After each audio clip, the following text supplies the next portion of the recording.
প্রথম শ্রেণীর প্রিয় শিক্ষার্থীরা শুভেচ্ছা নেবে।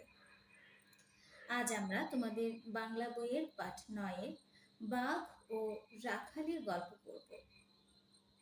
তাহলে শুরু করছি। এক ছিল রাখাল।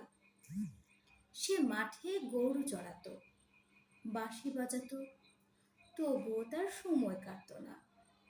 সে একদিন মজা করলো, গাছের আড়ালে লুকালো। তারপর বলল, বাঘ এসেছে, বাঘ এসেছে, বাঘ এসেছে। গ্রামবাসীরা দৌড়ে এলো, তাদের বোকা বানিয়ে মজা পেল। সে এরকম অনেক দিন করলো। গ্রামবাসীরা খুব রাগ করলো। একদিন সত্যি বাঘ এলো। রাখাল চিৎকার করলো, বাঘ, বাঘ, বাঘ। এবার আর কেউ এলো না। বাঘ রাখালকে নিয়ে গেল। রাখালকে আর খুঁজে পাওয়া গেল না। প্রিয় সোনামণিরা, বলো তো এই গল্প থেকে আমরা আসলে কি জানতে পারলাম আর কি শিখতে পারলাম? একদম ঠিক ভেবেছ। এই গল্প থেকে আমরা জানতে পারলাম সদা সত্য কথা বলতে হয়, কখনো মিথ্যে কথা বলতে হয় না, কাউকে কখনোই ধোঁকা দিতে হয় না।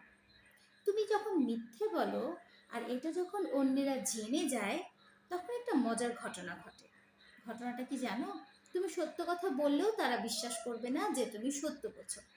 তোমার আশেপাশে যারা থাকবে তারা সবসময় ভাববে তুমি মিথ্যে কথা বলছো। দু একদিন তুমি মিথ্যে কথা বলে পার পেয়ে গেলেও ধরা কিন্তু তোমাকে পড়তেই হবে। তাই কখনোই মিথ্যে কথা বলা যাবে না। আর যারা অনেক সময় মিথ্যে কথা বলে তাদেরকে কিন্তু কেউ সাহায্য করে না, তাদেরকে কেউ বিশ্বাসও করতে চায় না।